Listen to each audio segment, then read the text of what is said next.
नमस्कार, बहुत स्वागत है आपका ओंकार न्यूज में। मैं हूं आपके साथ ज्योति यादव। तो बुलेटिन की शुरुआत करेंगे बड़ी खबर के साथ।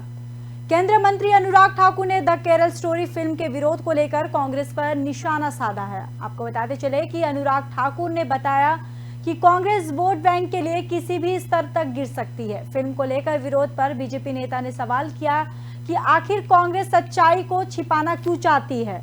साथ ही साथ आपको बताते चले कि अनुराग ठाकुर ने जालंधर में कहा कि कांग्रेस वोट बैंक और तुष्टीकरण की राजनीति के लिए किसी भी स्तर तक गिर सकती है। वो राम को काल्पनिक भी बता सकते हैं, रामलला का मंदिर बनने में अवरोध पैदा कर सकते हैं। वहीं आपको बताते चले कि वो राम सेतु पर भी सवाल खड़े कर सकते हैं। बजरंगबली पर कांग्रेस के जो बयान सामने आए हैं वो शर्मनाक थे। द केरल स्टोरी में जो सच्चाई बताई गई है, किस तरह से आतंकवाद को बढ़ाने के लिए हिंदुओं की बेटियों को झांसे में फंसाया जाता है और आखिरकार कांग्रेस सच्चाई को क्यों छिपाना चाहती है। बीजेपी नेता ने आगे ये भी कहा कि द केरल स्टोरी का विरोध किया जा रहा है। इसके पहले कश्मीर फाइल्स का विरोध किया गया था और ये कांग्रेस की मानसिकता को दिखाता है कि वह किस स्तर तक गिर सकती है।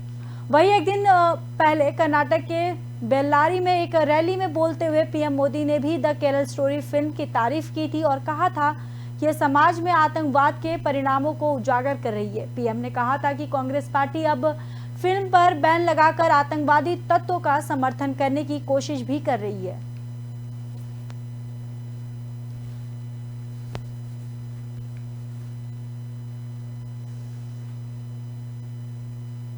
बिहार सरकार के वन और पर्यावरण मंत्री तेज प्रताप यादव ने मोकामा की एक सभा में अपनी इच्छा का इजहार किया है और कहा कि तकदीर का लिखा कोई मिटा नहीं सकता। बाबा बख्तौर महोत्सव को संबोधित करते हुए तेज प्रताप ने कहा कि उनकी दिल्ली चाहत है कि सरकारी नौकरी करने की थी, मगर वह सियासत में पहुंच गए।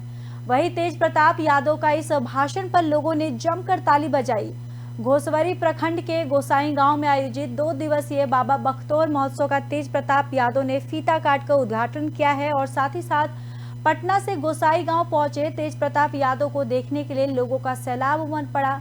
हर तरफ तेज प्रताप के समर्थन में नारे लगाए जा रहे हैं और वहीं महोत्सव में पूर्व सांसद ब्रह्मदेव आनंद पासवान समेत महोत्सव के राष्ट्रीय अध्यक्ष विजय कुमार यादव ने भी मंच साझा किया। इस अवसर पर तेज प्रताप यादव को सम्मानित भी किया गया है और अभी समारोह में शामिल नेताओं का महोत्सव कमेटी के सौजन्य में सम्मानित किया जा रहा है।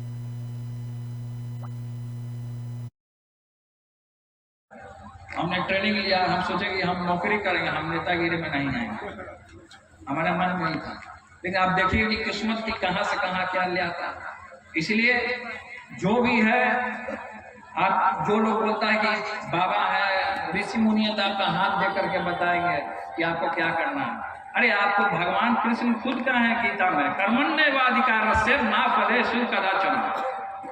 इसलिए कर्म पे विश्वास कीजिए कि आप क्या कर्म कर रहे हैं। फल की चिंता मत कीजिए। बहुत सारे लोग सोचते हैं कि हमको पहले ही हलवा पूरी मिल जाए, अब बैठ के क्या मतलब है। तो इसीलिए आप लोग फल का चिंता नहीं कीजिए, फल अपने आप मिलता है। कर्म जैसा होगा, कर्म प्रधान करना जरूरी है, इसलिए कर्म करते रहिए, आप फल का चिंता मत कीजिए। अब बाकी हमारा जो कार्यक्रम है लगता रहेगा आप लोगों के बीच में और हम आते रहेंगे हमेशा। हमने ट्रेनिंग लिया, हम सोचे कि हम नौकरी करेंगे, हम नेतागिरी में नहीं आएंगे, हमारे मन में ही था। लेकिन आप देखिए कि किस्मत की कहां।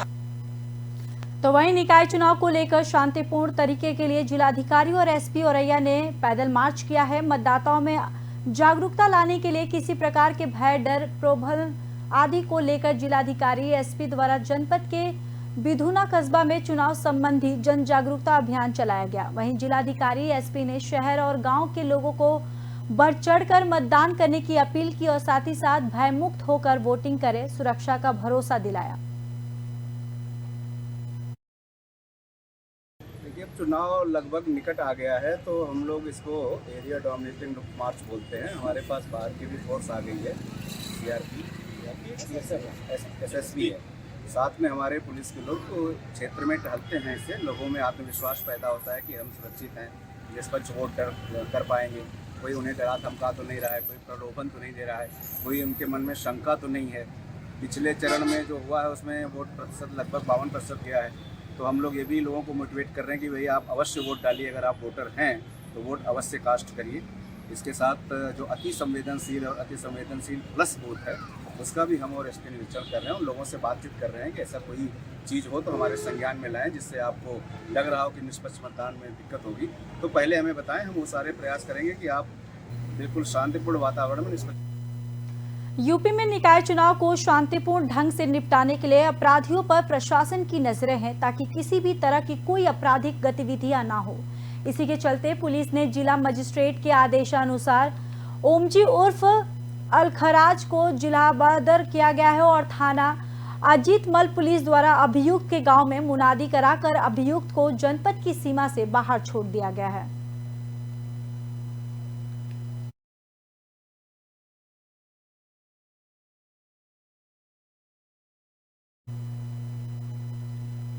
होडल क्षेत्र के विधायक जगदीश नायर ने गांव गढ़ी पट्टी के शहीद Rajveer Singh senior secondary school में 23 लाख रुपए की लागत से बनने वाले कमरों और का उद्घाटन किया। साथ ही साथ नायर ने गांव के लोगों को द्वारा स्कूल में पढ़ने वाले बच्चों के लिए वाटर कूलर, डिजिटल लाइब्रेरी और स्कूल में कॉमर्स साइंस का क्लास शुरू कराने की मांग को जल्द से जल्द पूरा करने का आश्वासन भी दिया है।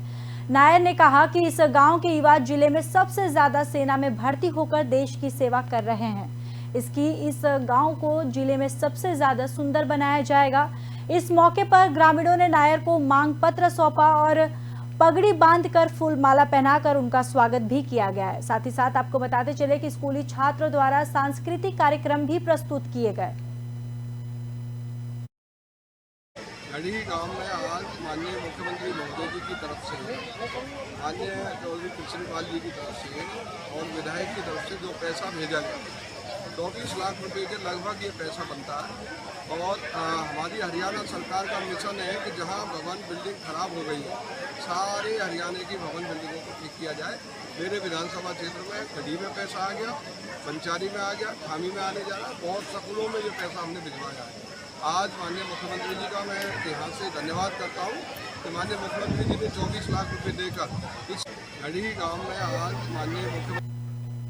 फरीदाबाद में बने अवैध निर्माणों पर नगर निगम ने बड़ी कार्रवाई की है। इस मौके पर नगर निगम के अधिकारी और पुलिस बल मौजूद रहा। उन्होंने मिलकर गांव मवाई में बने अवैध निर्माण को ध्वस्त किया और साथ ही साथ नगर निगम का कहना है कि कोई भी अवैध निर्माण बख्शा नहीं जाएगा।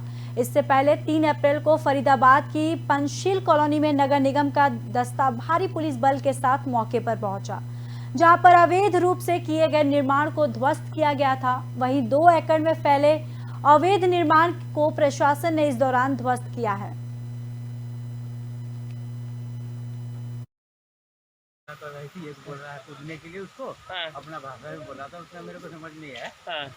जब भी उसको डरा के और चढ़ा दी और चढ़ा के दोनों एक बार कूद गए। हम लोग गाड़ी पर से जैसे उतरा देखे तो दोनों 2-4 मिनट तक वहीं पे चल रही थी। आगे दब के जा रही, आगे जाके पाया में लग गया और लगा, उसके बाद धीरे धीरे बह के गए। फिर उस पर हम लोग गया, उस पर तक देखे हम कुछ दूर तक दोनों दह के जा रहा है।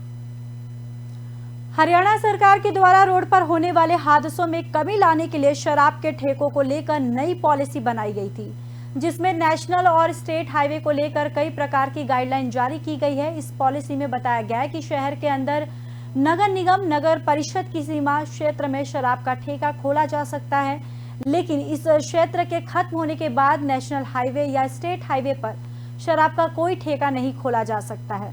लेकिन किस तरह से नियमों को ताक पर रखकर शराब के ठेकों को चलाया जा रहा है, इसका अंदाजा इसी बात से लगाया जा सकता है कि पलवल अलीगढ़ स्टेट हाईवे यहां पर शराब के ठीक है और ऑन हाईवे खुल रहा है, जबकि आबकारी विभाग के द्वारा हाईवे से 500 मीटर की दूरी पर इनका नक्शा पास किया गया है।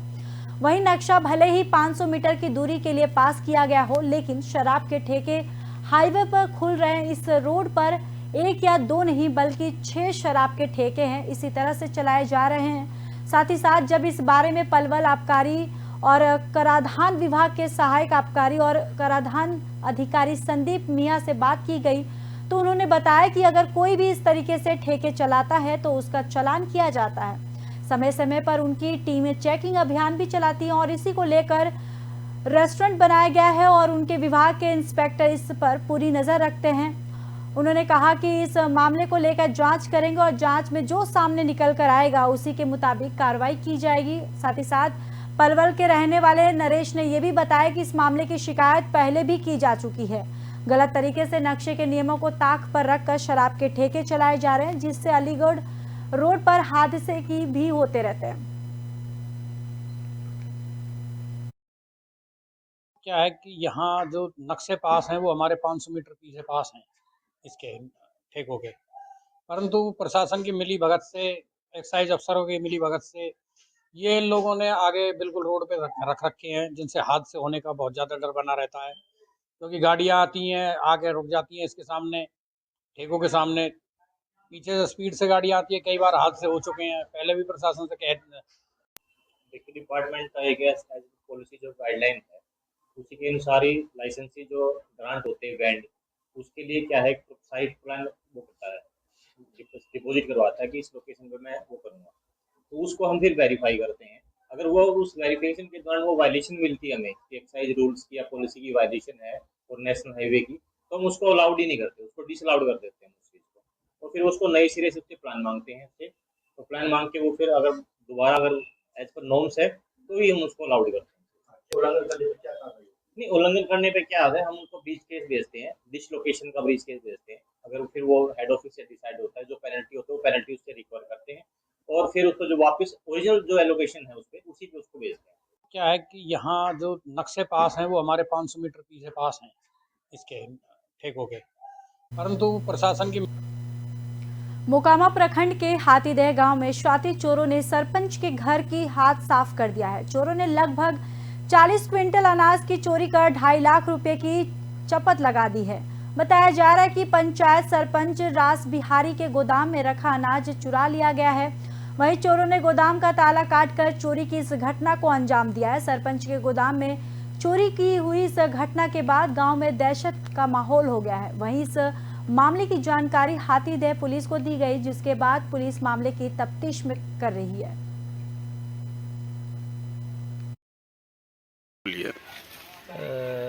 कल रात हमारे अनाज के गोदाम में लगभग 42 कट्टा राई की बोरी जो है सो चोरी हो गई। चोर जो ताला तोड़ करके और काट करके उसका हेक्सा से अनाज निकाल लिया और लेकर चला गया। ये कल रात की घटना है।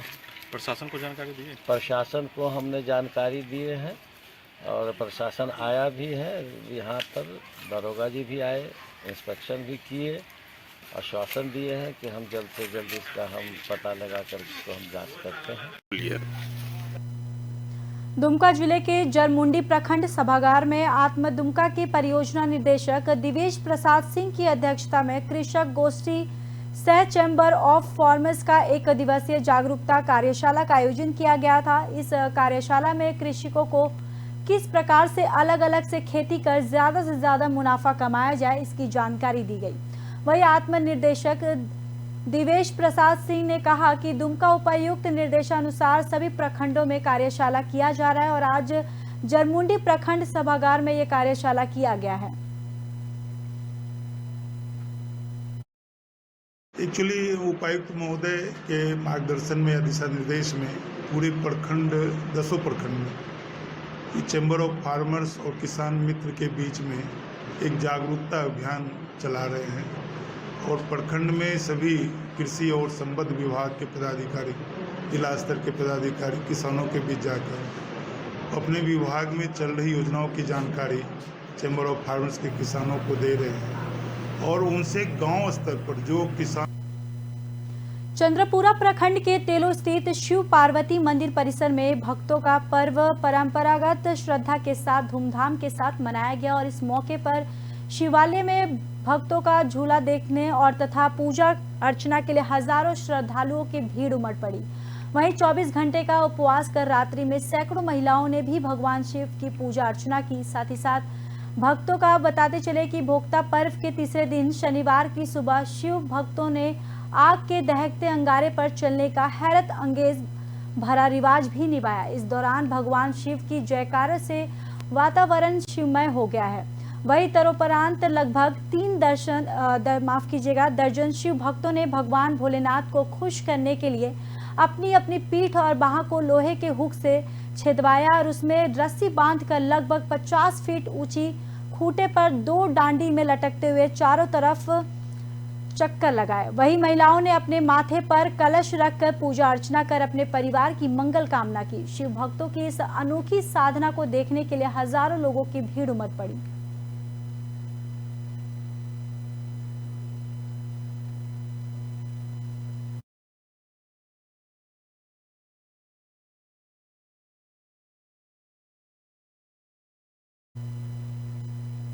फिलहाल इस बुलेटिन में बस इतना ही। बाकी देश और दुनिया की खबरों के लिए देखते रहिए ओंकार न्यूज।